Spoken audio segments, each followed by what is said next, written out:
Olá, telespectador, internauta da TV da Transparência. Estamos começando o nosso primeiro bloco de notícias desta terça-feira, dia 7 de janeiro de 2025. E a gente inicia mostrando para você a capa do jornal Folha de São Paulo, que hoje traz como manchete uma matéria, um assunto na área de economia. É que ontem foi divulgado o superávit da balança comercial e nesta matéria diz que no ano de 2024 esse superávit caiu, mas o saldo ainda é de 74,6 bilhões de dólares, 74,6 bilhões de dólares. E o superávit é a diferença entre as exportações, aquilo que o Brasil vendeu para o exterior, e as importações, aquilo que o Brasil comprou em dólares. E o resultado, segundo aqui o texto da manchete da Folha de São Paulo, é o segundo maior da história, mas representa uma queda de 24,6% em relação a 2023, onde houve um recorde. Em 2023, no final do ano, o saldo da balança foi de 98,8 bilhões de dólares e agora no final de dezembro alcançou 74,6 bi. Diz assim o texto da manchete da Folha de São Paulo. O Brasil fechou o ano de 2024 com um superávit de 74,6 bilhões de dólares na balança comercial. O saldo, o segundo maior da série histórica, iniciada em 1989, representa um recuo de 24,6% em relação ao ano de 2023, que teve um recorde de 98, um saldo de 98,8 bilhões de dólares. No ano passado, segundo números do governo Lula,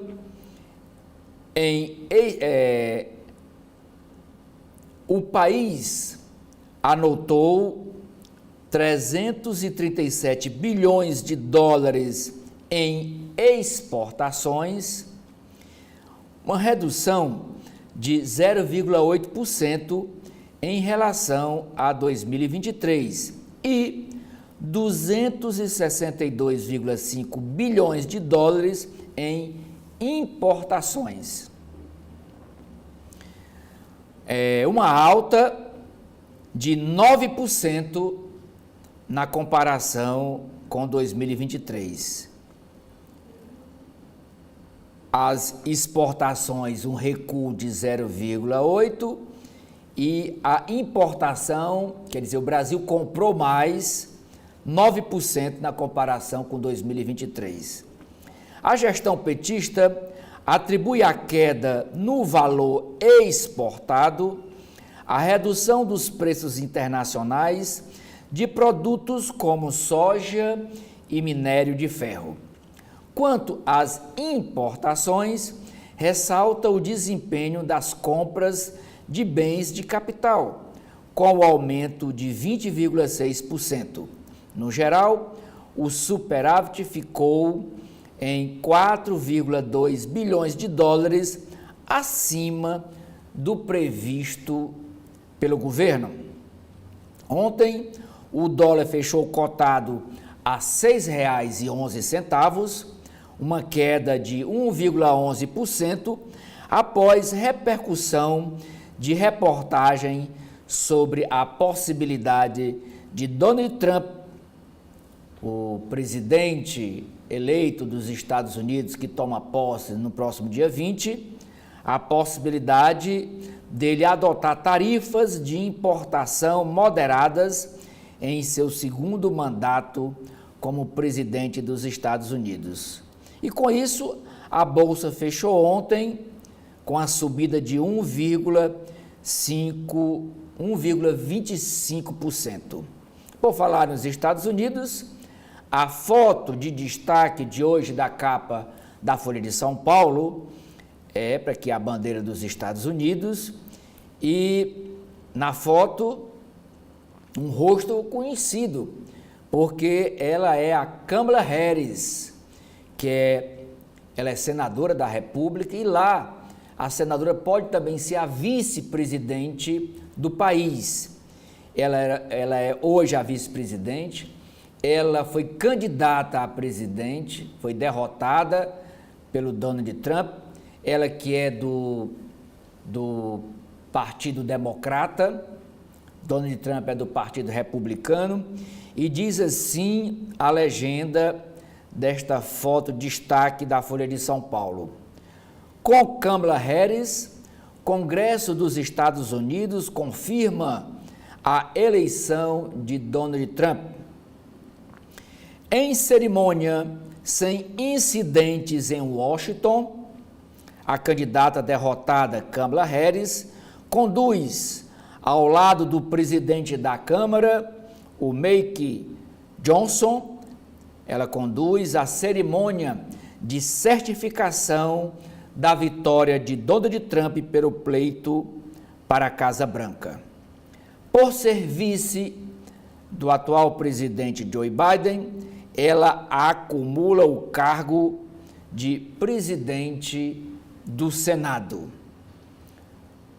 O Donald Trump não compareceu à cerimônia, ele preferiu acompanhar online no Arizona, mas não foi lá presencialmente. A certificação lá nos Estados Unidos pode ser comparada com uma diplomação dos eleitos aqui feito pela Justiça Eleitoral do Brasil. E a certificação foi ontem, uma data quando a legenda diz que foi uma cerimônia sem incidentes, lembrando que há 4 anos, houve aquele tumulto, uma multidão invadiu o Capitólio, o mesmo local que foi feito ontem a certificação, e na confusão 4 pessoas morreram com armas de fogo. Ainda é chamada na área internacional, da capa da Folha de São Paulo, dizendo que o primeiro-ministro do Canadá, o Trudeau, afirmou ontem que deixará o cargo de premier do país.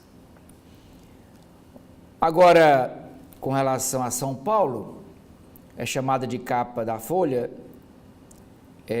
um caso de violência ocorrido ontem na prefeitura de Osasco.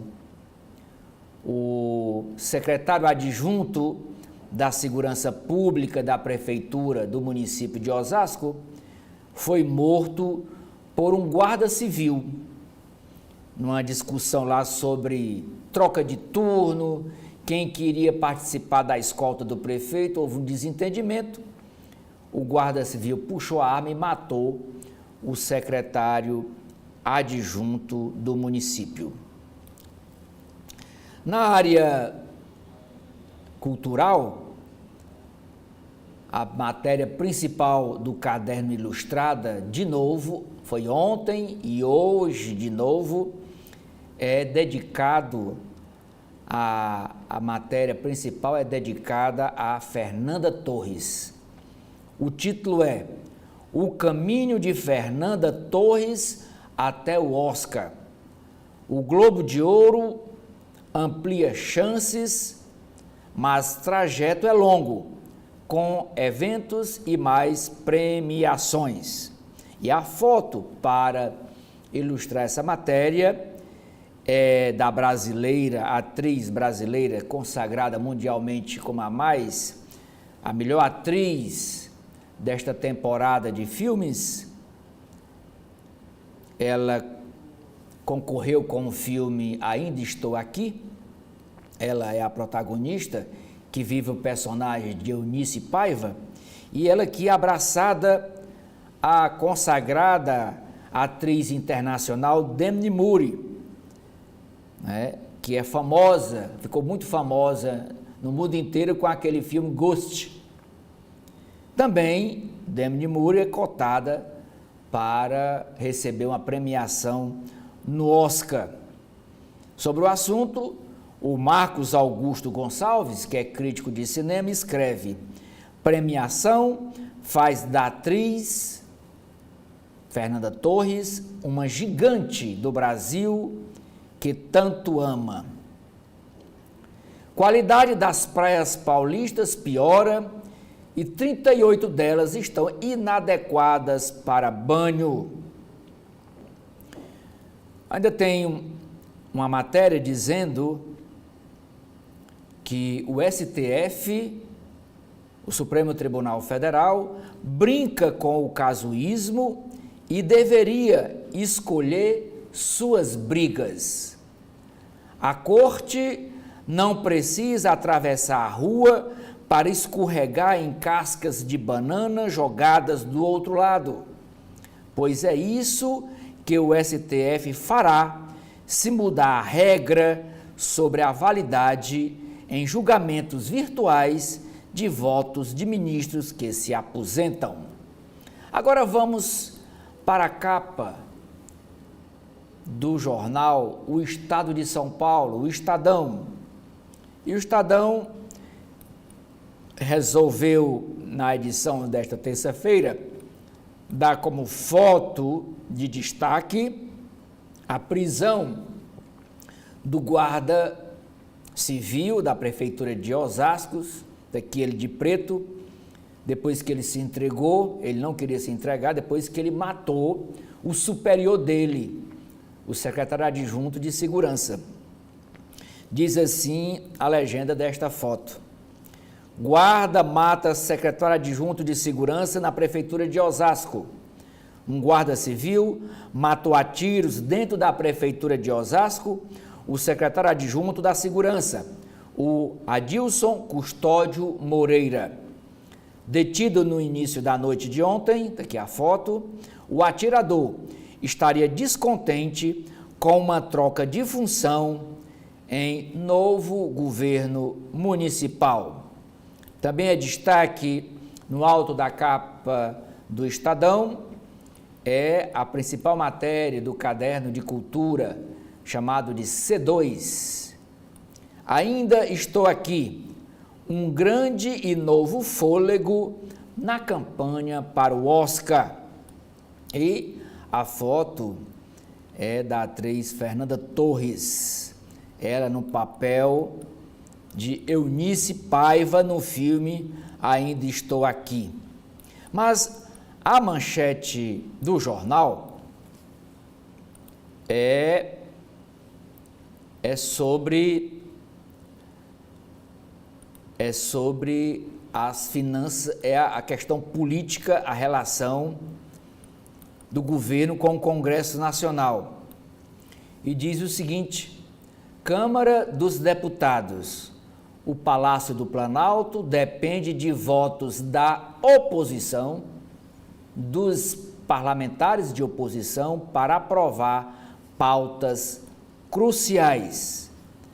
Partidos de oposição, como o PP, que é o Partido Progressista, o PL, que é o Partido Liberal, o PP é administrado nacionalmente pelo senador Ciro Nogueira, aqui do Piauí, que foi chefe da Casa Civil de Bolsonaro. O PL, o Partido Liberal, que o presidente é Valdemar da Costa Neto, mas Bolsonaro é o presidente de honra. e os republicanos foram decisivos na aprovação de pautas de interesse do governo Lula na Câmara Federal no ano de 2024. Entre 2023 e 2024, essas siglas contribuíram, em média, com 34% dos votos totais a favor de projetos como a reforma tributária. Os dados reforçam padrão identificado em pesquisa da USP, a Universidade de São Paulo, que mostra como os presidentes brasileiros têm crescente dependência de coalizões informais para viabilizar a aprovação de matérias cruciais para o governo. Desde o primeiro mandato do ex-presidente Fernando Henrique Cardoso, nos anos de 1990, esse estudo da USP identificou que os votos dos partidos que compõem o presidencialismo de coalizão não são suficientes para assegurar a aprovação da agenda governista no Congresso. É preciso de votos entre avulsos de parlamentares de partidos de oposição, como o PP, como o PL de Bolsonaro, como republicanos. E o Estadão traz uma tabela como se comportou o apoio da oposição nos governos nos anos de 2023 e 2024. Por exemplo, o PP, o Partido Progressista, foi o que mais contribuiu com votos avulsos de parlamentares para aprovação dos projetos do governo. O PP contribuiu com 10% da votação total. Os republicanos contribuiu com 8,97%. O 8,5% contribuiu o PL de Bolsonaro. E na época, 2 deputados cearenses do PL votaram com o governo. Foi aquele Yuri do Paredão, que foi do PL, e o Júnior Mano, que era do PL, também votou com o governo. Assim que mudou o governo, eles mudaram também de voto, traindo o partido PL, que é de oposição. E hoje os dois não estão mais no PL, por conta dessa infidelidade. O Podemos contribuiu com o governo em 2,52% dos votos. O PSDB, que também é de oposição, contribuiu com 2,52% dos votos. O Cidadania, o Partido Cidadania com 1%, e o Novo, Partido Novo também de oposição. Partido Novo é o partido do governador de Minas Gerais, o Romeu Zema, também contribuiu com 1%. Então, esses votos avulsos dos partidos de oposição é que completaram para dar maioria na Câmara Federal às pautas de interesse do governo. Um levantamento é uma matéria exclusiva do Estadão, mas tendo como base um estudo feito pela USP. Na área de economia e negócios, a chamada de capa do Estado de São Paulo, o Estadão, é dizendo que a Caixa Econômica Federal segue instituições privadas e eleva juros de imóveis. Aumento na taxa foi de 1 a 2 pontos percentuais, de acordo com a modalidade de financiamento. O movimento tende a esfriar as negociações nos próximos meses. A Caixa Econômica Federal é o maior financiador do setor no país. Ainda na área de economia, com juro alto, 2025 deve ser mais um ano sem estreantes na Bolsa de Valores. Na área internacional, desde 2015 no cargo, agora sob pressão de preços e imigração em alta, o primeiro-ministro do Canadá renuncia ao cargo. Má relação com Donald Trump também corroeu a aprovação de Trudeau, que fica no cargo até a escolha de um substituto. Nos Estados Unidos, o Senado, o Congresso, ratifica a eleição de Donald Trump 4 anos após o ataque ao Capitólio. A sessão ontem do Congresso, que certificou a eleição de Donald Trump, foi presidida pela senadora Kamala Harris, ela que foi a candidata derrotada por Donald Trump, e ele não compareceu à cerimônia, preferiu ficar na Flórida. Chamada de capa também do Estadão, ainda na área de segurança pública, além dessa morte lá em Osasco, tem uma matéria dizendo que em Guarujá, que é o litoral, reforça policiamento após onda de violência. Mercado financeiro, notícia sobre alívio em tarifa nos Estados Unidos faz bolsa de valores subir. E ainda na área de economia, churrasco salgado em alta, preço da carne deve pressionar inflação neste ano de 2025. Agora vamos para o Rio de Janeiro, capa do jornal O Globo, desta terça-feira, dia 7 de janeiro. E no alto da capa, a chamada é sobre a renúncia do primeiro-ministro do Canadá. Depois de 9 anos no poder, pressionado, o Justin Trudeau anuncia que vai renunciar ao cargo de primeiro-ministro do Canadá. A foto principal da capa do jornal Globo é para esta casa.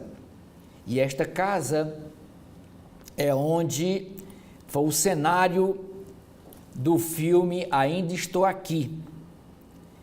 O filme foi várias cenas, acho que a maioria das cenas do filme foram feitas nesta casa, que no filme é a casa onde morava Rubens Paiva, o ex-deputado federal do Rio de Janeiro, que nesta casa ele foi preso por agentes da ditadura militar, e todo o trama passa nesta casa onde vivia a família de Rubens Paiva. Inclusive a casa está para vender, tá aqui, vendo esta casa, onde foi rodada. E a foto é para dizer que por causa do filme aumentou o número de pessoas que vão lá ver a casa e tirar foto. Aqui um casal, aqui eu tirando uma selfie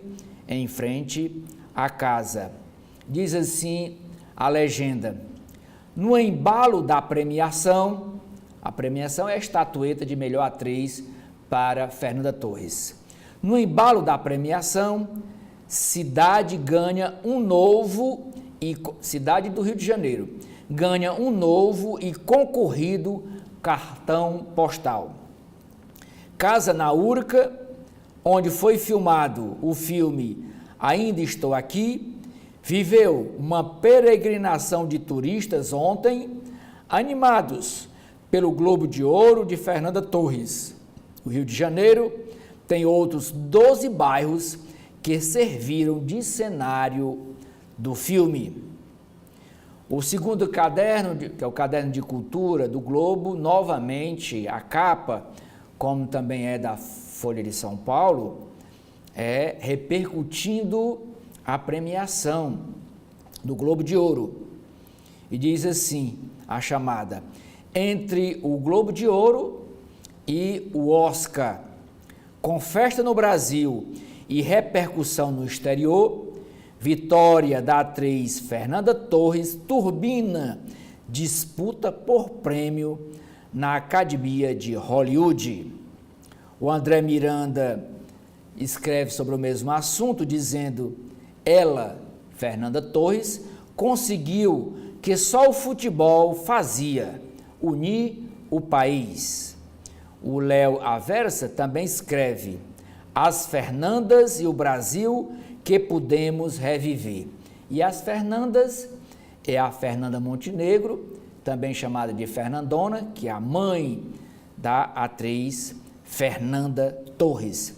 E o marido da Fernanda era chamado, já faleceu, era o Fernando Torres, também era ator, mas já falecido.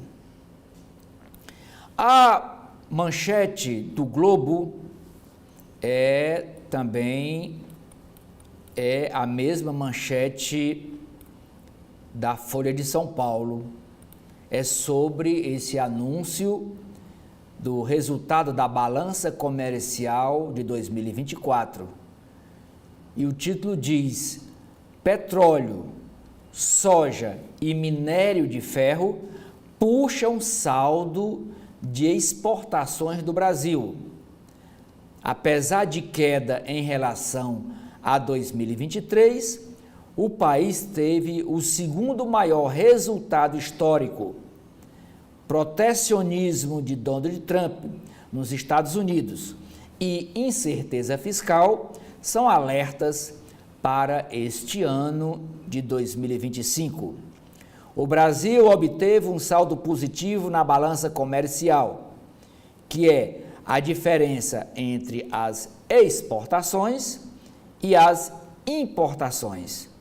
E o saldo foi de 74,5 bilhões de dólares em 2024, o segundo maior resultado da série histórica. O número representou uma queda de 24,6% em relação ao ápice registrado em 2023, explicada pela redução de preço dos produtos mais exportados pelo Brasil, como o petróleo, soja e minério de ferro, já que houve um aumento no volume total vendido ao exterior. O petróleo superou a soja e, pela primeira vez, fechou um ano como principal produto de exportação nacional. Foram 13,3% do total de exportações, o petróleo. Analistas avaliam que, para este ano de 2025, eventual adoção de políticas protecionistas pelo governo de Donald Trump nos Estados Unidos e uma instabilidade da economia interna pela incerteza fiscal são fatores que podem afetar uma manutenção desse ritmo da balança comercial. A entrevista de hoje do Jornal Globo é com Andrei Rodrigues. E o Andrei Rodrigues é o delegado, diretor-geral da Polícia Federal. PF fará adendo à PGR, que é a Procuradoria-Geral da República, sobre trama golpista. Dados obtidos em operação de novembro serão levados à PGR e delegado defende investigação. Abre aspas para citar uma frase de Andrei Rodrigues nesta entrevista exclusiva para o Globo. Ele disse: não estamos falando de cogitação, são ações concretas. Também tem outra entrevista com Renan Ferreirinha, ele que é o secretário de Educação do Rio de Janeiro.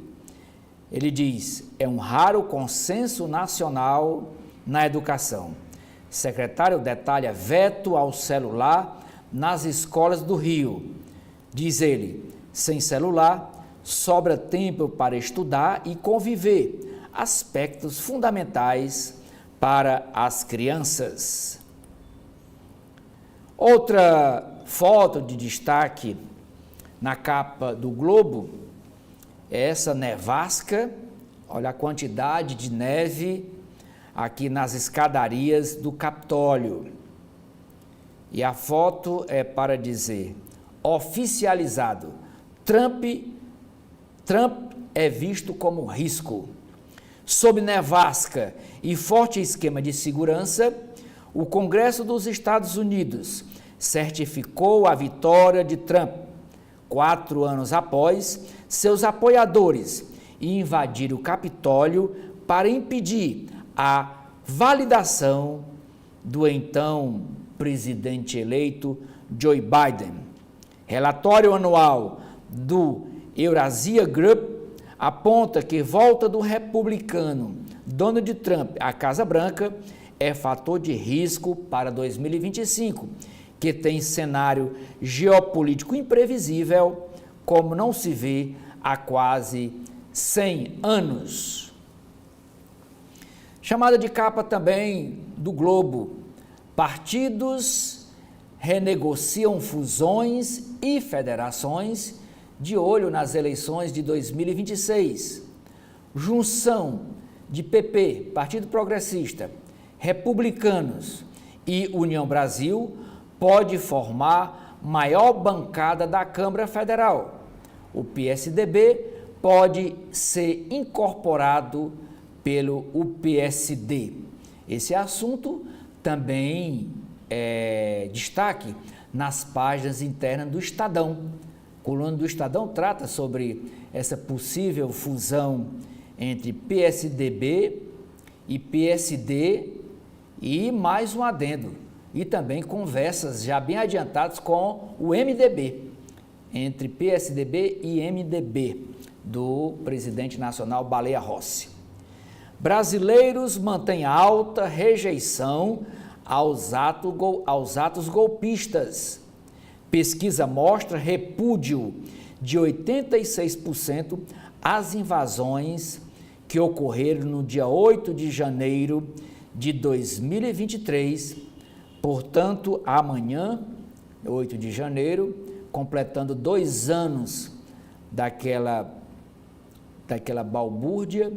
Vai haver toda uma programação para registrar esses 2 anos amanhã, lá na Praça dos Três Poderes, reunindo representantes do Executivo, Palácio do Planalto, do Judiciário, presidente do STF, Supremo Tribunal Federal, e do Congresso Nacional.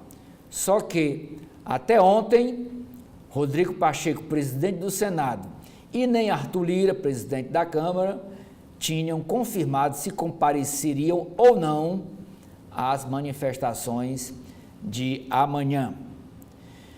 Guarda Municipal mata secretário adjunto dentro da Prefeitura de Osasco. É a chamada também de capa do jornal Globo. Os dois, o guarda civil e o secretário adjunto, se desentenderam numa reunião e o autor dos tiros impediu a chegada de socorro a tempo de salvar o secretário adjunto. Ele impediu o socorro da vítima ser socorrida, mas depois se entregou. Como vocês viram na capa do Estadão, ele sendo preso. Judicialização de casos de racismo no país é recorde. Em 2024, o Brasil teve 5.552 ações abertas sobre racismo, 64% a mais que no ano de 2023. No geral, a punição é branda. A punição é branda porque a legislação que prevê a punição também é branda. Mitos e verdades. Aqui uma matéria chamada de capa do jornal Globo sobre saúde. diz o seguinte: o que não passa de crendice no trato de acidentes domésticos? Manteiga cura queimadura e açúcar ajuda a cicatrizar? Veja o que diz a medicina em casos de acidentes caseiros. Agora vamos para Brasília, capital da República. É o jornal, a capa do jornal Correio Brasiliense. E o alto da capa, o destaque principal é para Fernanda Torres. Os caminhos de uma estrela até o Oscar. A vitória de Fernanda Torres no Globo de Ouro, eleita a melhor atriz dramática no filme Ainda Estou Aqui, teve várias texturas, como a de reparar a não premiação da mãe, Fernanda Montenegro, que competiu e perdeu na mesma categoria da filha há 25 anos com o filme Central do Brasil. Outra é a abertura do mercado internacional para o cinema brasileiro, além de credenciar a atriz Fernanda Torres a indicação ao Oscar, em lista que será anunciada dia 17.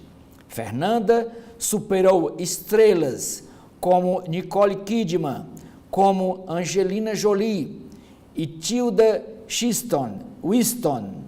Ela disse, depois que recebeu a premiação: estou feliz pela importância que o filme tem para uma família chamada Paiva, que nunca teve o direito de sequer enterrar seu pai, o Rubens.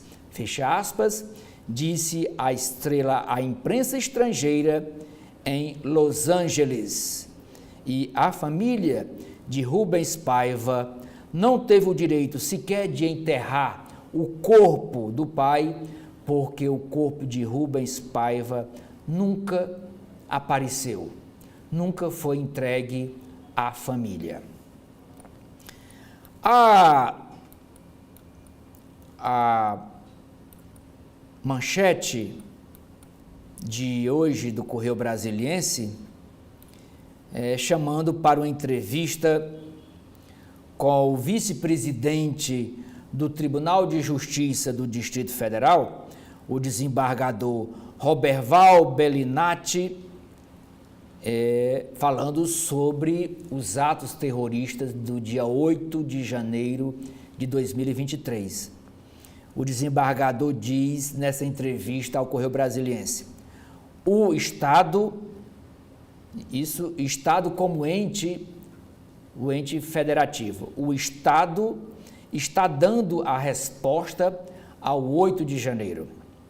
Vice-presidente do Tribunal de Justiça disse que os responsáveis pelos ataques às sedes dos 3 poderes da República em 2023 estão sendo julgados e punidos de acordo com a lei.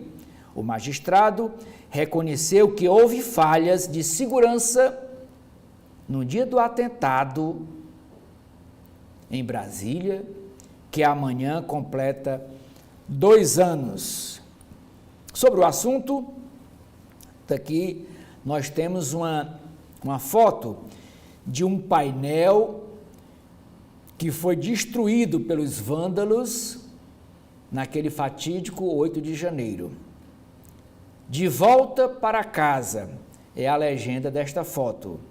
O Palácio do Planalto começou a receber as obras restauradas após os ataques do dia 8 de janeiro de 2023. São 21 peças que foram danificadas pelos invasores, como esse quadro da foto, quadro restaurado. E esse quadro, essa pintura, chama-se As Mulatas, do grande pintor Di Cavalcanti. Ainda chamada de capa do Correio Brasiliense, na área internacional, é a renúncia do primeiro-ministro do Canadá, no poder há quase 10 anos, O Trudeau enfrenta crise de popularidade e perda de apoio dos correligionários. Donald Trump volta a propor a incorporação do país, do Canadá, aos Estados Unidos. Guarda mata o secretário adjunto de Segurança Pública em Osasco, é chamada de capa também aqui do Correio. Feminicida é preso durante fuga.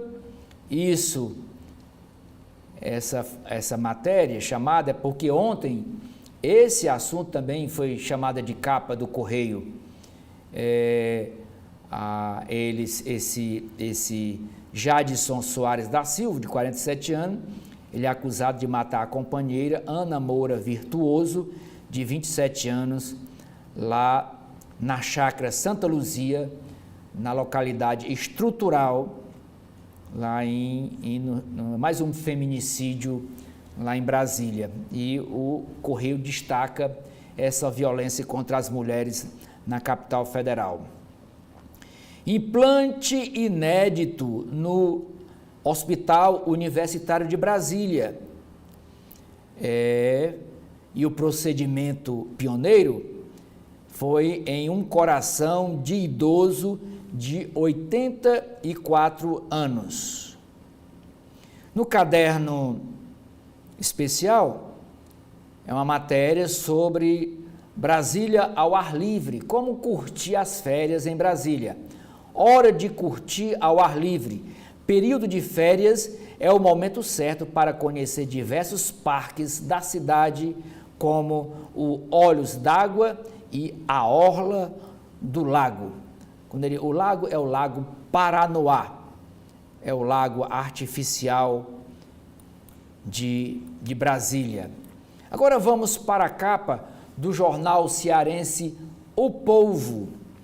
E o jornal O Povo dedica meia página da capa a esta ilustração. Aqui é um astronauta, aqui um pássaro representando a paz e uma flor, para dizer que hoje o jornal O Povo está completando 97 anos de fundação, de jornalismo diário, de domingo a domingo, enfrentando todos os períodos, 97 anos, de todo tipo de política, ditadura, todo tipo de governo. E o jornal O Povo inicia uma série de reportagens rumo aos 100 anos. O Povo celebra hoje 97 anos de história e inicia a caminhada de 3 anos rumo ao centenário. 3 jornalistas de diferentes gerações debatem sobre o papel do jornalismo do grupo O Povo de Comunicação nos diálogos, na arte e no futuro. Como nós vimos, sábado passado, a gente registrou aqui o jornal O Estado de São Paulo completando 150 anos de fundação. O jornal Globo começando este ano as comemorações dos 100 anos de fundação, que vai ser em julho, a data mesmo dos 100 anos. E vai passar o ano fazendo esse registro em vários momentos. E agora, o jornal O Povo inicia, no aniversário de 97 anos de fundação, a sua contagem regressiva para o centenário. Mas a manchete da edição desta terça-feira, dia 7 de janeiro, do jornal cearense O Povo, é sobre 2 prefeituras que agora, nesses primeiros 7 dias de novo governo, resolveram acabar com a cobrança da taxa do lixo. Diz assim a manchete: novos prefeitos. Sobral acaba a taxa do lixo e Fortaleza marca a data para tomar esta decisão. Prefeito dos maiores municípios cearenses que cobram taxa do lixo iniciam os mandatos com foco em cumprir as promessas de extinguir a cobrança desse tributo. E Sobral já tomou a iniciativa. Ontem a Câmara Municipal de Sobral aprovou por unanimidade. A Câmara, que tinha aprovado na época do prefeito Ivo Gomes a taxa, ontem, por unanimidade dos 21 vereadores, votaram para extinguir a cobrança da taxa do lixo.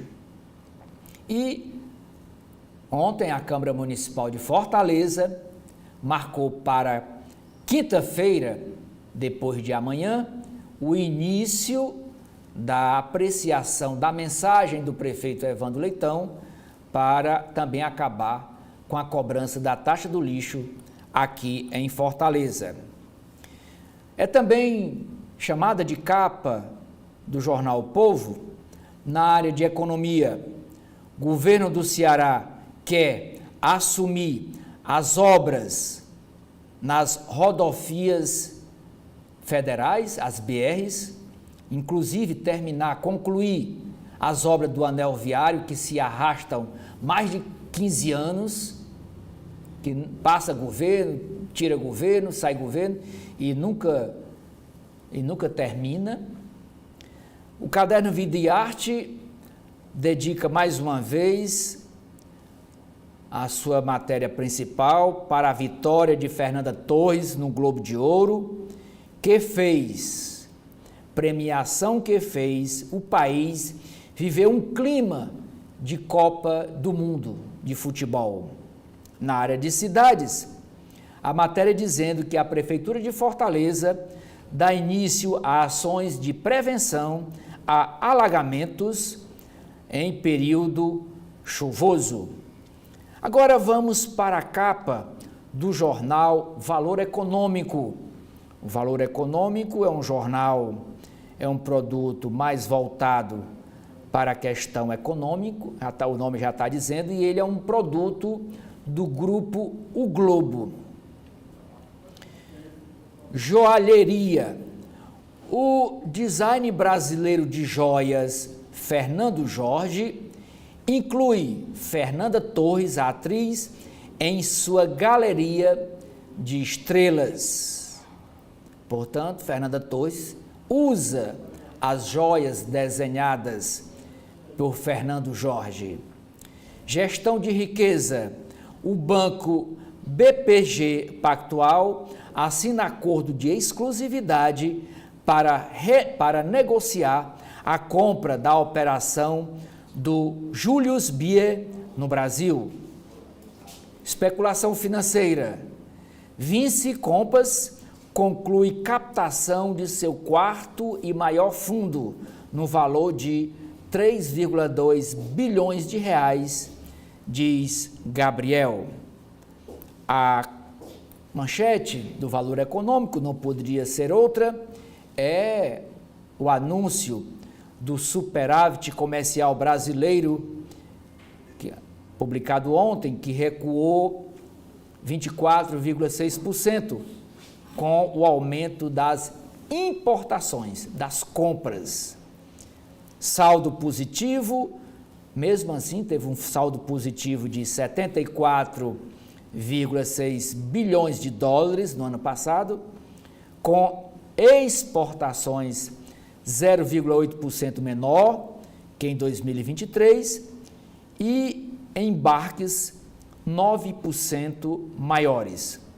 O agro deve retomar impulso em 2025, diz esta matéria, manchete de capa do Valor Econômico. Recuperação de dívida ativa é recorde em 2024. Esta foto de destaque é para a chefe de cozinha, ela é a Irina Cordeiro. Apesar da perspectiva de um ano mais difícil em 2025, com o aumento da inflação, os negócios no setor de restaurantes se mantêm aquecidos, com aquisições e expansão de redes de grandes e médios portes. Além disso, o movimento também inclui casas dirigidas por chefes de cozinha, como Irina Cordeiro, do Irina Restaurante e do Cuscuz da Irina. É por isso que a Irina, ela está aqui nessa foto aqui com a cuscuzeira feita de barro. Ela é famosa porque ela é a dona desse restaurante Cuscuz da Irina. Ela diz: não quero um investidor, quero um sócio ou sócia que queira trabalhar e que tenha expertise no mercado onde queremos crescer, disse a jovem Irina Cordeiro nessa entrevista ao Valor Econômico. Na área internacional, duas chamadas. A primeira, o Trudeau anuncia que deixará o cargo de premier do Canadá, caiu por falta de popularidade. Ali está uma moda. Também o da Alemanha caiu também por falta de popularidade, já está chamando a eleição para fevereiro, para escolher o outro.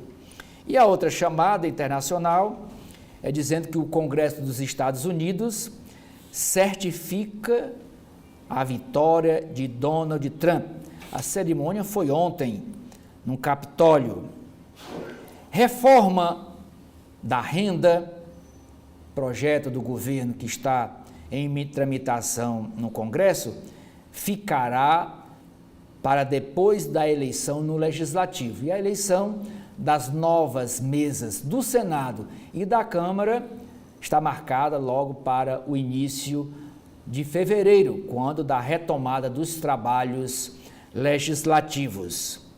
Ambev vende sucos do bem para a Tial e outra matéria chamada de capa sobre fundos imobiliários. Os fundos de investimento imobiliário sofreram com a mudança de rumo dos juros no ano passado.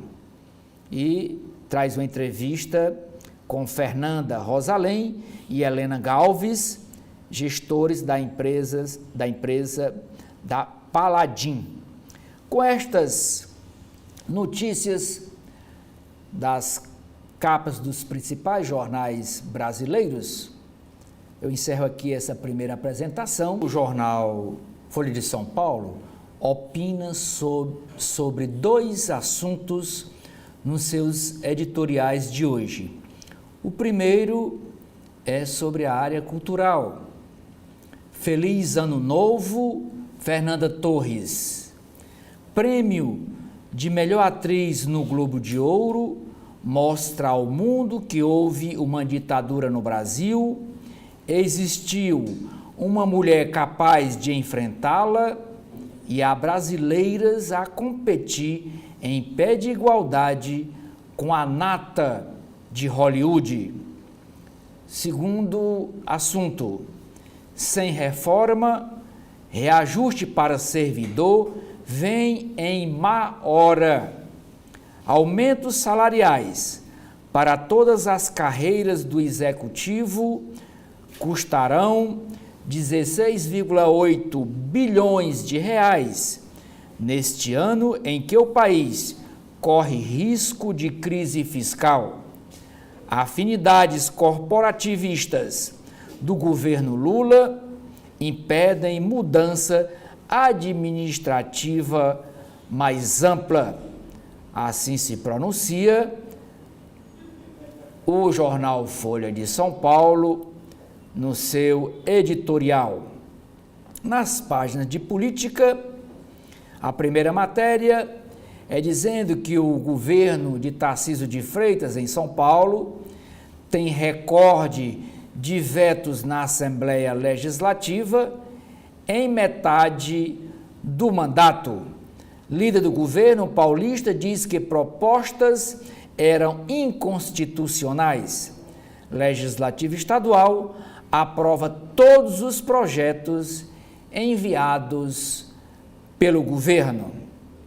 Aqui temos uma página de publicidade do Banco Itaú, em homenagem a Fernanda Torres, que diz: para a Fernanda, reconhecimento, para nós, inspiração. Fernanda Torres, parabéns pela conquista. 4 deputados deixam o PL em meio, que é o Partido Liberal, em meio a queixas de pressão por alinhamento a Bolsonaro. Baixas na legenda se deram entre parlamentares mais inclinados ao centro. Partido afirma que as saídas dos parlamentares aconteceram por questões locais. Aí ele cita o deputado federal Samuel Viana, de Minas Gerais, cita Júnior Mano. Os 4, na verdade, são a saída de Viana, que é lá de Minas Gerais, é seguida de Yuri do Paredão, que hoje está no MDB. Yuri do Paredão é aqui, filho do Crato, no Ceará, Juazeiro, Crato, ali do Cariri. Júnior Mano também é daqui do Ceará, esse que o Edson Silva falou no seu comentário, que segundo observadores da política corre risco de ser preso por desvio de recursos de emenda parlamentar. Hoje ele está afiliado ao PSB, a convite do senador Cid Gomes, do PSB, e também a convite do prefeito do Recife, João Campos. Também deixou o PL o Luciano Vieira, que hoje está afiliado ao Republicanos do Rio de Janeiro, e também deixou o PL, e também está em vias de deixar, na verdade, o Robson Faria, que é o deputado muito ligado ao governo Bolsonaro, ele que é deputado federal do Rio Grande do Norte. Aí diz aqui que Júnior Mano foi expulso da legenda após fazer campanha para Evandro Leitão, atual prefeito de Fortaleza, que concorreu contra o candidato do próprio PL, o bolsonarista deputado federal André Fernandes. Ao sair, Júnior Mano fez postagem em rede social, na qual reiterou o apoio a Valdemar Costa Neto, que é o presidente nacional do PL, e disse que o líder nacional da sigla, havia sido obrigado a expulsá-lo por pressão do ex-presidente Bolsonaro. Abre aspas para citar uma frase de Júnior Mano. Reconheço que as decisões que você está sendo obrigado a tomar não refletem seu verdadeiro desejo. Todos sabem que o ex-presidente Bolsonaro está no comando do partido e foi ele quem solicitou minha expulsão, disse Júnior Mano na época, né? Com relação a Yuri do Paredão, Yuri do Paredão disse que está no MDB e que não opina sobre a vida partidária de outras siglas. Minha saída do PL, abre aspas, para citar uma frase de Yuri do Paredão, que é um deputado federal cearense.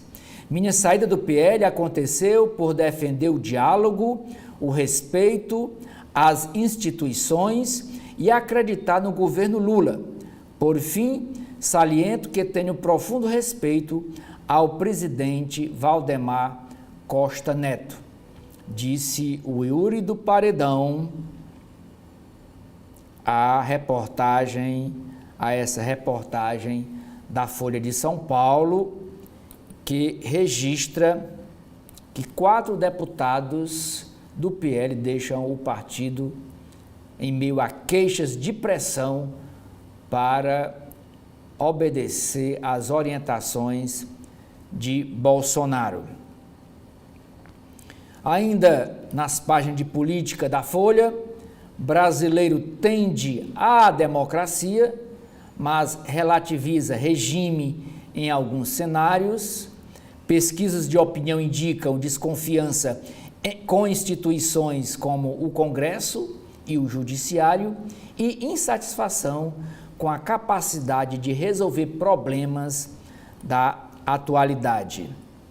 Outra matéria, o ministro Alexandre de Moraes manda soltar morador de rua acusado de participar dos atos golpistas do dia 8 de janeiro de 2023.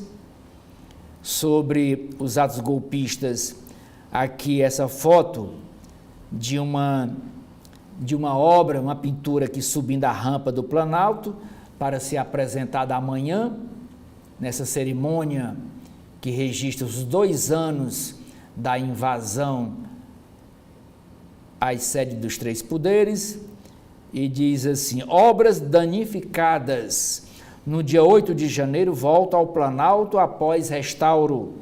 Agente da Polícia Federal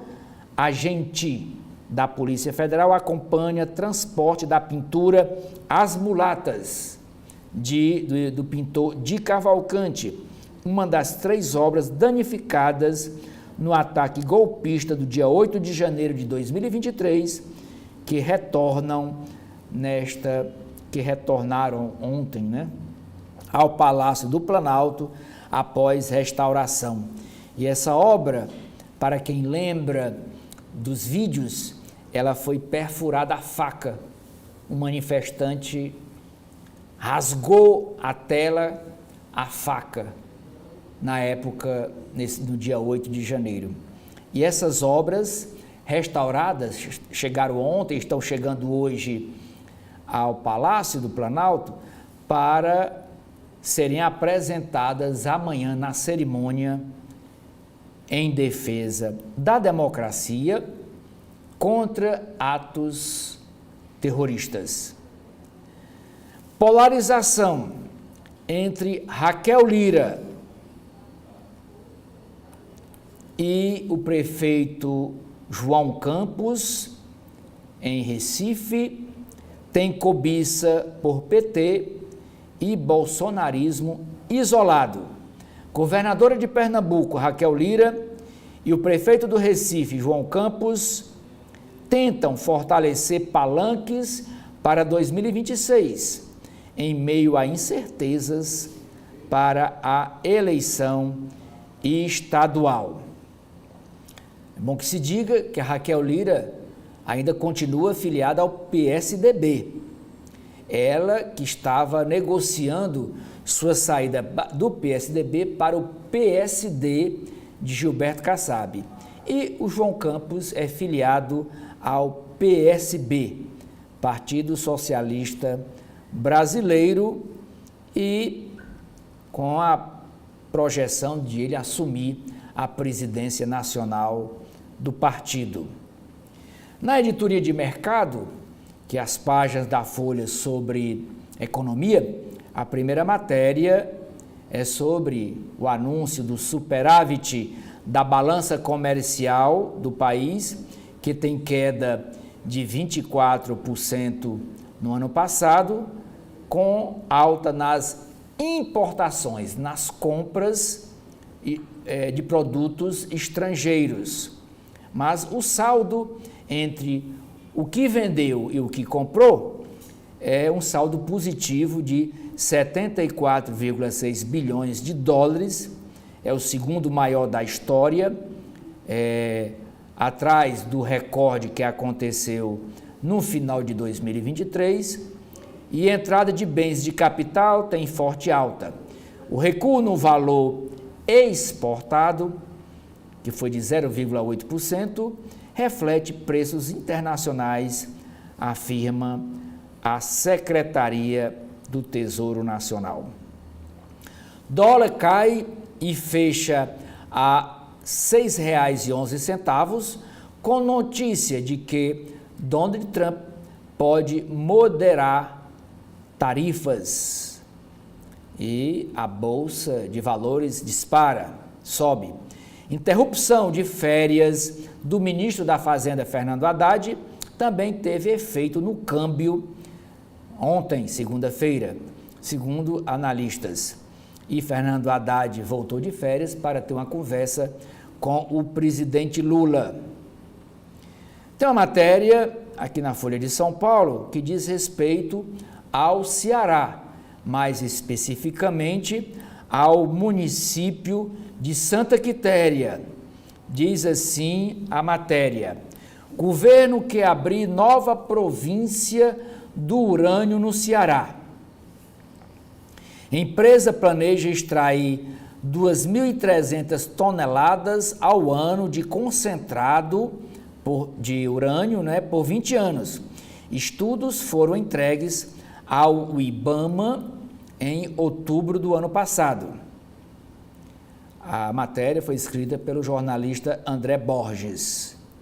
O governo Lula retomou um megaprojeto de produção de urânio com o objetivo de extrair o combustível nuclear do sertão cearense.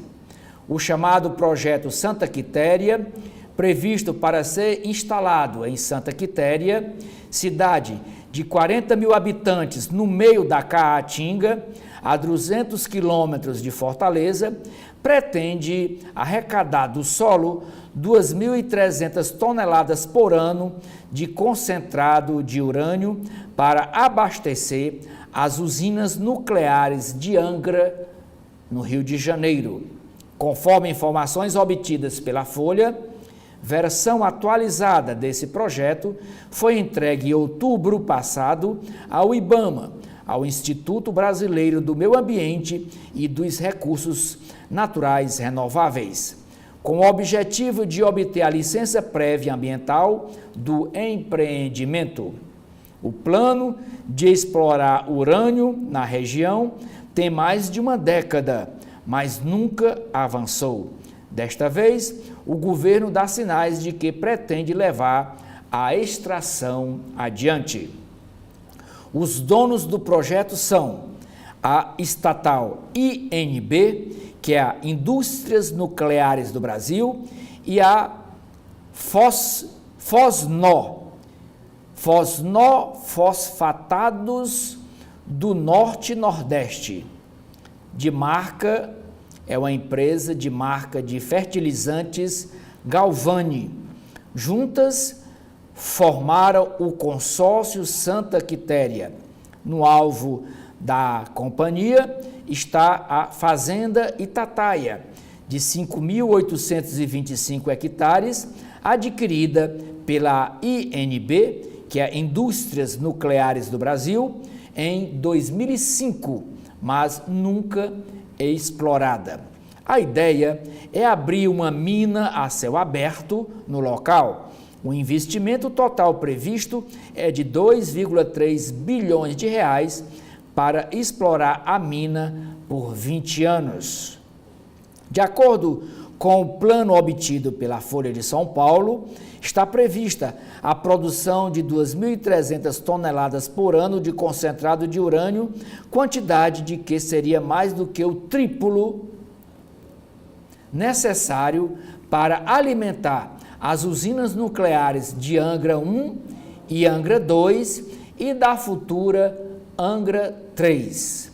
Segundo a INB, essa produção eliminaria a dependência de importação desse insumo. Hoje, a produção de urânio nacional está concentrada em Caetité, na Bahia.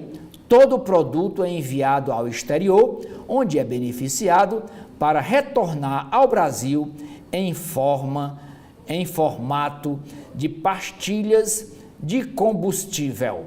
No caso da produção de fertilizantes fosfatados, é projetada a entrega de 1,50 milhão de toneladas por ano, insumo para o agronegócio, que seria destinado prioritariamente às regiões Nordeste e Norte do país. Nos estudos realizados pela Galvani, o urânio é apresentado como material secundário na extração, tendo apenas 0,2% de presença nas rochas que serão removidas. Os demais 99,8% seriam fertilizantes. Abre aspas. O projeto terá repercussão nacional. O país não produz quantidade de fertilizantes suficiente para atender à crescente demanda da agricultura. Por causa disso, chega a importar 86% do que consome, dizem as empresas. Ao defender o eventual impacto econômico do projeto nuclear no sertão, os investidores dizem que mais de 2.000 empregos diretos podem ser gerados na fase de instalação da unidade, além de outros 4.192 indiretos, empregos indiretos. Já na fase de operação, seriam 538 postos de trabalho diretos e 1.000 empregos indiretos. A eventual emissão de licença prévia ambiental pelo IBAMA não autoriza o início das obras, mas atesta a viabilidade ambiental, impondo uma série de exigências. Se atendidas, o órgão ambiental libera a licença de instalação que permite a construção do projeto. A região de Santa Quitéria já é estudada devido ao número de casos de câncer acima de outras regiões, assim como ocorre em Caetité, na Bahia, onde a INB concentra atualmente a sua produção de combustível nuclear. Em outubro, o município de Santa Quitéria foi alvo de ação da Secretaria de Saúde do Estado do Ceará devido à contaminação da água por urânio. Análises identificaram concentrações de urânio até 7 vezes superiores ao limite máximo permitido para consumo humano. Segundo o consórcio Santa Quitéria, seu projeto não implica em nenhum risco à população. Uma matéria correlata sobre isso diz que dívida dos estados. Lula homologa plano de recuperação fiscal de Minas Gerais. E o município de Santa Quitéria vive um clima político-administrativo adverso. O prefeito reeleito, o Braguinha, ele ainda não tomou posse porque ele está em prisão. Estava numa prisão aqui em Fortaleza e agora a Justiça Eleitoral permitiu que ele vá para a prisão domiciliar, mas com o uso de uma tornozeleira eletrônica no calcanhar, para ser monitorado. Ele é acusado de participação com grupos criminosos ligados aí ao Rio de Janeiro, que ajudaram na eleição dele lá como prefeito de Santa Quitéria. Mas o município hoje está sendo administrado por um filho, que é Joel, que é vereador reeleito, presidente da Câmara, e que está assumindo interinamente o município de Santa Quitéria, enquanto a Justiça decide se o pai assume ou não a prefeitura. Mas ele encontra-se em Fortaleza, preso em sua residência, monitorado com uma tornozeleira eletrônica na perna. Ainda na editoria de Mercado, de Economia, da Folha de São Paulo, temos matéria: planos de saúde se recuperam, mas prejuízo ainda ameaça setor. Governo altera a regra de leilão para a termoelétrica existente participar. SES começa hoje com robôs, TV que conversa e aspirador que sobe degraus, isso na área de tecnologia. É uma feira que está acontecendo em Las Vegas, que apresenta essas novidades em eletrônicos, aparelhos vestíveis e robótica, e esta feira vai até sexta-feira, dia 10. Geração de energia eólica, que é a energia gerada pelo vento, supera o gás no Reino Unido pela primeira vez. O INSS fará neste ano um pente fino em 802 mil aposentadorias por invalidez. A Ambev assina acordo para vender sucos do bem para a Tial. Europa, economia da zona do euro encerrou 2024 em estado precário. Queda, risco país da Argentina fica abaixo de 600 pela primeira vez desde 2018. Na editoria de Mundo, a primeira matéria, nas páginas internas da Folha de São Paulo, desta terça-feira, dia 7 de janeiro, é a certificação da eleição de Donald Trump. Congresso dos Estados Unidos confirma a vitória eleitoral de Donald Trump em sessão comandada pela presidente do Senado, senadora Kamala Harris, e ela também que é vice-presidente da República, candidata que foi a presidente derrotada pelo republicano Donald Trump. 4 anos após a invasão do Capitólio por apoiadores do republicano Donald Trump, e nessa invasão 4 pessoas morreram. A cerimônia de certificação ontem ocorreu sem incidentes. A ratificação da aval para a posse do presidente eleito, Donald Trump, no próximo dia 20 em Washington. E na cerimônia de ontem, o Trump não compareceu, preferiu ficar na Flórida acompanhando online.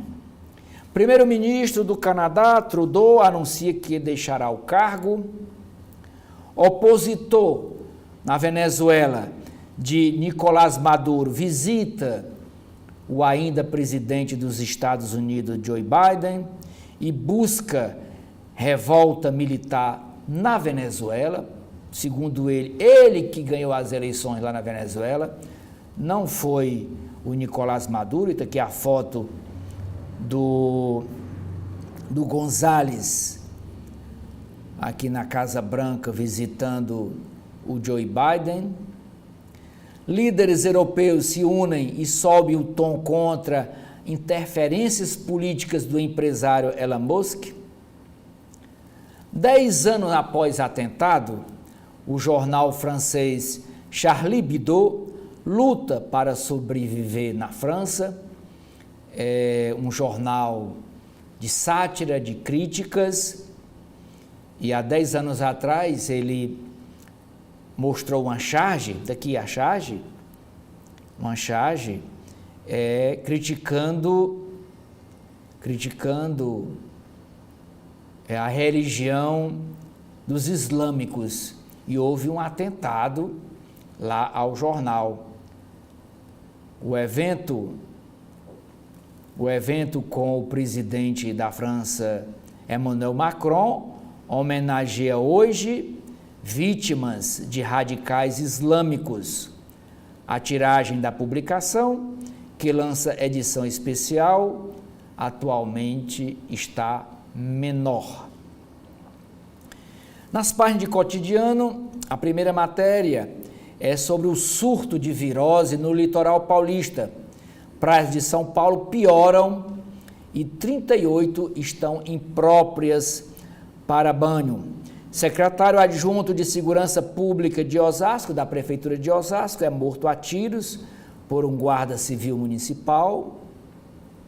Nora envenenou farinha de bolo com arsênio no Rio Grande do Sul por causa de brigas, diz investigação da polícia.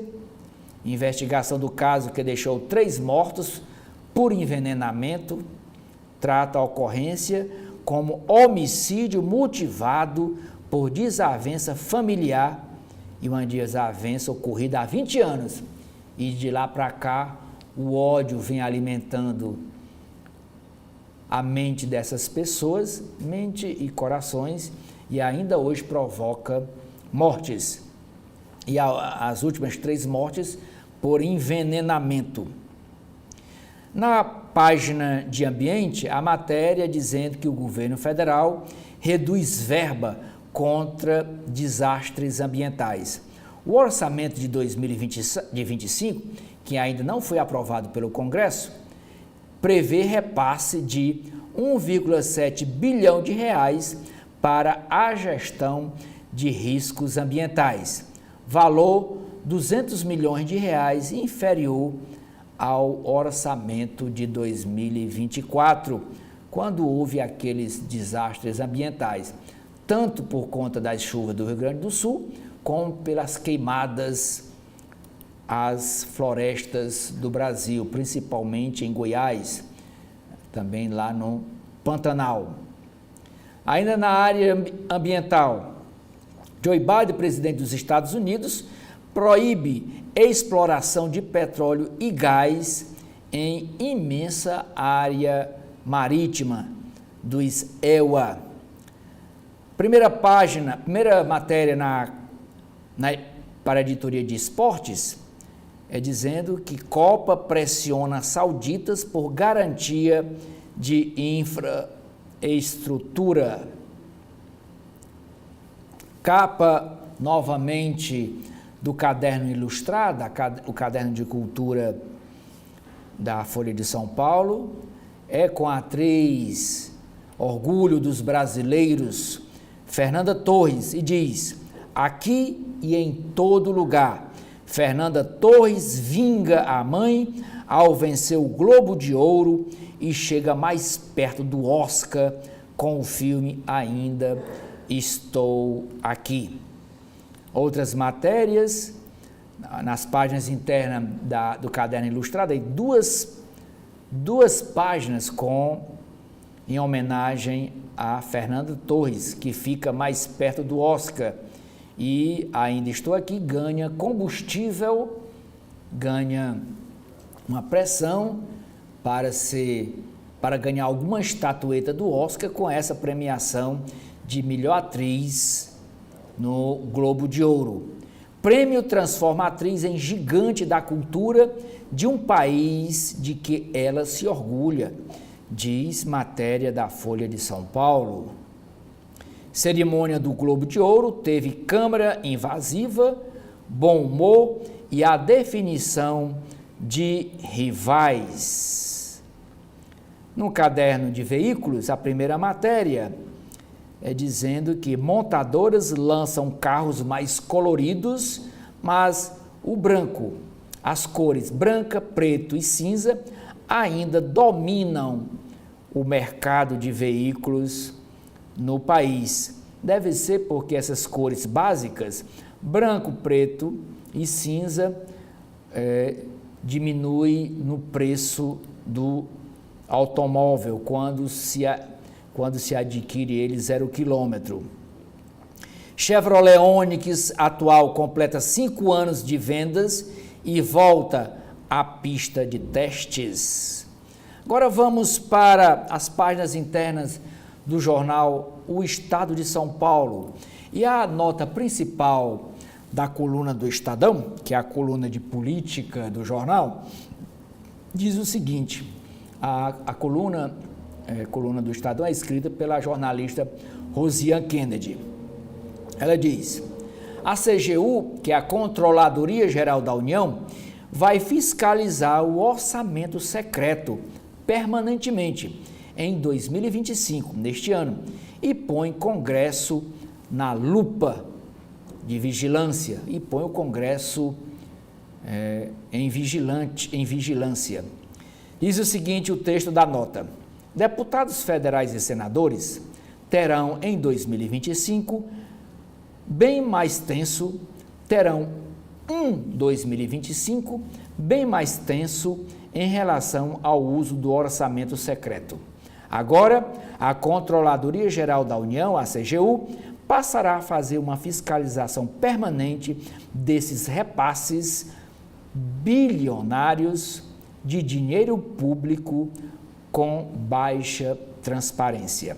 O planejamento dessas apurações foi homologado pelo ministro Flávio Dino, do Supremo Tribunal Federal. Até então, a CGU auditava essas verbas em casos pontuais. Tudo mudou a partir de uma série de decisões recentes de Flávio Dino, mirando as emendas parlamentares, o que tem irritado líderes partidários temerosos por uma iminente perda de capital político, temerosos que descubram para onde esse dinheiro vai parar. Nas eleições municipais do ano passado, de outubro do ano passado, as emendas parlamentares via PIX, encaminhadas pelo Congresso, alavancaram a reeleição de centenas de prefeitos aliados. Continua a nota. Apenas no último mês, o mês de dezembro de 2024, o ministro Flávio Dino suspendeu o pagamento de 4,2 bilhões de reais de emendas parlamentares e pediu que a Polícia Federal abra um inquérito sobre o caso e bloqueou a liberação de emendas a entidades que não cumprem critérios básicos de transparência. E a maioria dessas entidades são ONGs, organizações não governamentais, e muitas delas até com o título de filantropia. A CGU, continua a nota, apontou ao STF que, entre 26 organizações não governamentais fiscalizadas, apenas 4, ou 15% do total, atuam de forma adequada em relação ao dinheiro que é indicado por parlamentares. Metade das empresas beneficiadas, quer dizer, que receberam esses dinheiros vindo das emendas, não divulga os dados corretamente. É por isso que é chamado de orçamento secreto, para ninguém saber para onde é que vai parar. Outra nota da coluna do Estadão. Silêncio. O presidente da Câmara Federal, Arthur Lira, ele que é do PP de Alagoas, ainda não informou se irá ao ato de amanhã, que marca os 2 anos do dia 8 de janeiro de 2023, nem deu previsão, o Arthur Lira, se vai responder ao convite do Palácio do Planalto. Já o presidente do Senado, o senador Rodrigo Pacheco, ele que é do PSD de Minas Gerais, deve decidir se vai ou não hoje. Os comandantes militares, por outro lado, confirmaram presença no ato de amanhã. Eles confirmaram presença ainda na semana passada. Os chefes das forças, Exército, Marinha e Aeronáutica.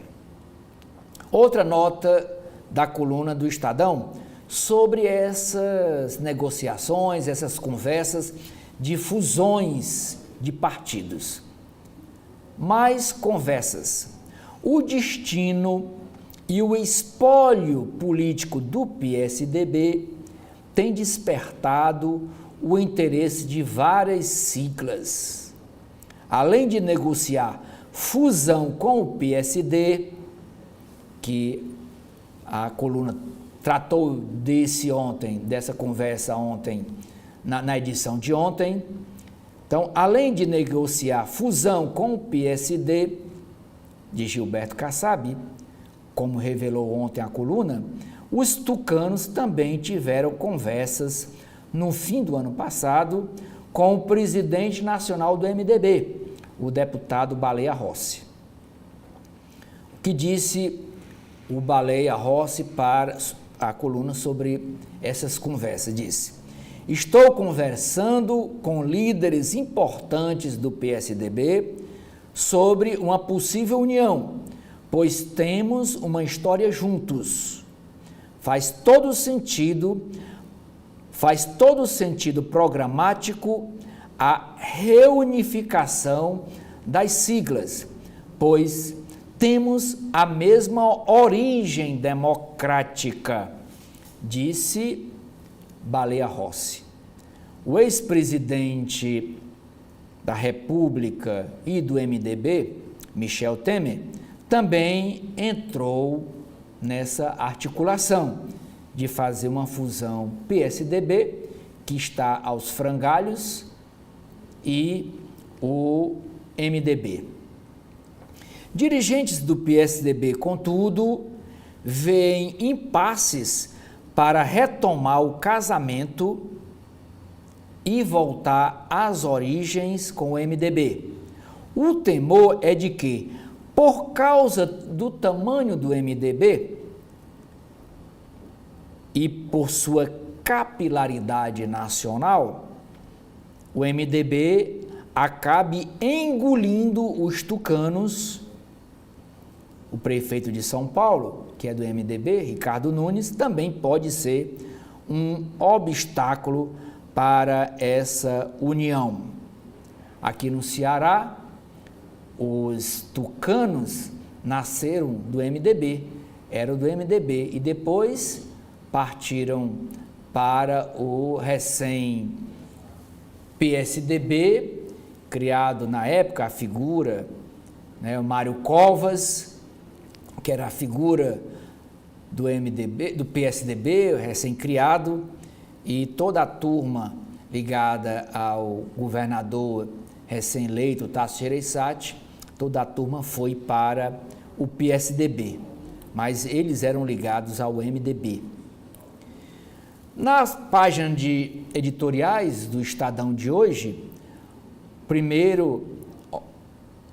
opinião é sobre o seguinte assunto, através do seguinte editorial: a ameaça do dólar caro. No mercado, já há quem veja o dólar a R$ 7,00, $1 a R$ 7,00. Mas o governo Lula finge não ter nada com isso e espera por acomodação do mercado, enquanto ignora os estragos do câmbio nos preços e na economia. A outra opinião do jornal, através do seu editorial, é sobre a relação internacional, a política internacional brasileira. Diz assim: Nicolás Maduro rouba a eleição na Venezuela e Brasil vai à posse. O governo brasileiro decidiu enviar representante à posse do ditador venezuelano, estágio final de uma crise contratada pelo compromisso ideológico do lulopetismo com o chavismo. Nas páginas de política do Estadão, a primeira matéria é uma matéria exclusiva, só o Estadão trouxe hoje, dizendo que o Palácio do Planalto busca nos partidos de oposição votos para aprovar os projetos do governo na Câmara dos Deputados. partidos de fora da base aliada ajudaram em votações de interesse de Lula nos anos de 2023 e 2024, os primeiros 2 anos do governo Lula. Este ano, 2025, já é o 3º ano de governo, passa rápido. Para analistas, presidentes vêm dependendo cada vez mais das coalizões informais com os partidos políticos. Por exemplo, o percentual de apoio da oposição ao governo, a contribuição média de partidos que formam a coalizão informal, partidos da oposição, nas votações do Congresso. Só repetindo aquilo que eu li aqui na capa, na manchete de capa do Estadão. O PP, o Partido Progressista, contribuiu com 10% na votação, no total de votos. O Republicano também contribuiu com 8,97%. O PL de Bolsonaro contribuiu com 8,50%. O Podemos contribuiu com 2,52%. O PSDB também com 2,52% dos votos. O Cidadania com 1% e o Novo com 1%. Isso aí, os partidos de oposição. Agora vamos ver como votaram o percentual de votos, como votaram as bancadas dos partidos aliados, que no final, somando tudo, não inteira os votos necessários para aprovação das medidas que o governo precisa. O PT não vota 100% com o governo, que é o partido do Lula. O PT, nos anos de 2023 e 2024, só contribuiu com 97% dos votos. 3% dos votos são considerados rebeldes. Não votaram com o governo. Ou talvez se abstiveram ou votaram contra. O PCdoB, que é o Partido Comunista do Brasil, ele contribuiu mais que o PT, contribuiu com 97,11%. O Partido Verde foi o terceiro que mais contribuiu com votos com o governo, com 97%, mesmo percentual dos petistas. O PSB, Partido Socialista Brasileiro, também não votou 100% com o governo. Contribuiu a sua bancada com 94,4%. O PDT, que é aliado, que tem o Ministério da Previdência, contribuiu com 91,31% dos votos. O Rede Solidariedade contribuiu com 89%. O Avante, com 87,37%. O Solidariedade, com 85%. O PSD, do Gilberto Kassab, que tem 3 ministérios, contribuiu com 81% dos votos. O PSOL contribuiu com 80% dos votos, 10% votaram contra o governo. O MDB contribuiu também com 80% dos votos. O Podemos com 78% dos votos. O Republicano com 78%. O PP com 76%.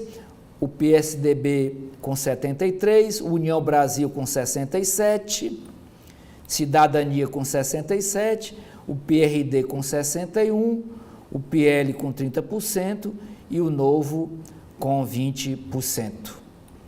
Por isso, diz a matéria, nesse levantamento feito pela USP, foi um levantamento, uma pesquisa feita pela USP, pela Universidade de São Paulo, mostrando o peso, a importância dessas coalizões informais, dessa cooptação que o governo faz de parlamentares da oposição para inteirar os votos necessários para aprovar as matérias de interesse do governo. Ainda nas páginas de política, tem outra matéria dizendo que o Bolsonaro, ex-presidente Bolsonaro, aposta em novo TSE, em novo Tribunal Superior Eleitoral, para tentar reverter a sua inelegibilidade. A Corte terá aliados do ex-chefe do Executivo Nacional no ano de 2026. Por quê? Veja o que diz o texto desta matéria do Estadão. Inelegível até 2030, o ex-presidente Jair Bolsonaro, do Partido Liberal, insiste que será candidato à presidência da República novamente em 2026.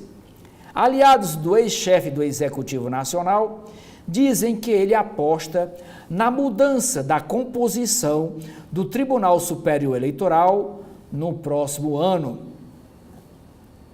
E para reverter essa inelegibilidade e reaver os direitos políticos a tempo de participar do pleito. Especialistas em direito eleitoral, consultados pelo Estadão, porém, alegam que a tese é frágil e o desdobramento desejado pelo Bolsonaro é improvável.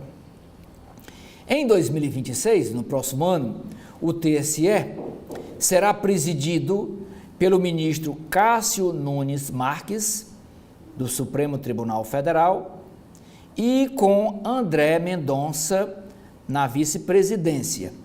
Ambos, Cássio Nunes Marques e André Mendonça, foram indicados ao Supremo pelo ex-presidente da República, Jair Bolsonaro, e integram a chamada ala conservadora do TSE, que conta ainda com a ministra Isabel Galotti, oriunda do Superior Tribunal de Justiça, o STJ. Formado por, no mínimo, 7 ministros, 3 do STF, 2 do STJ e 2 juristas provenientes da advocacia, o Tribunal Eleitoral contará em 2026 com ainda Dias Toffoli, na terceira vaga reservada ao Supremo, com Antônio Carlos Ferreira e Vilas Boas Cuerva, do STJ, além de outros 2 nomes a serem indicados pelo presidente Lula.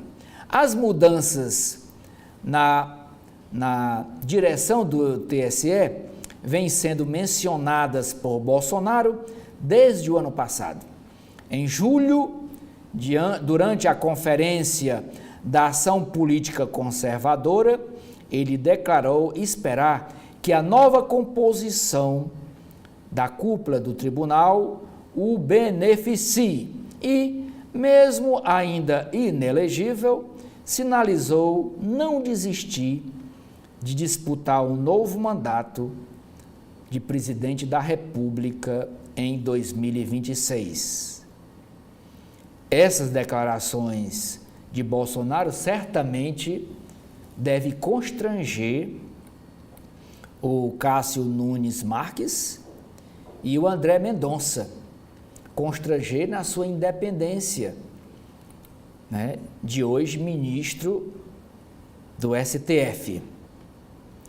Ainda matéria na página de política do Estadão. 8 de janeiro, ato terá devolução de obras de artes restauradas. Amanhã, a Praça dos Três Poderes, em Brasília, será palco do 2º aniversário dos ataques do dia 8 de janeiro. O presidente Luiz Inácio Lula da Silva participará de uma agenda repleta de atos públicos e simbólicos que pretendem ressaltar a recuperação e a memória democrática do país. Com esta matéria, nós encerramos aqui o nosso primeiro bloco de notícias desta terça-feira, 7 de janeiro de 2025.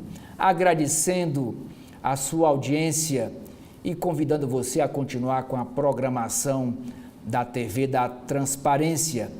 Muito obrigado.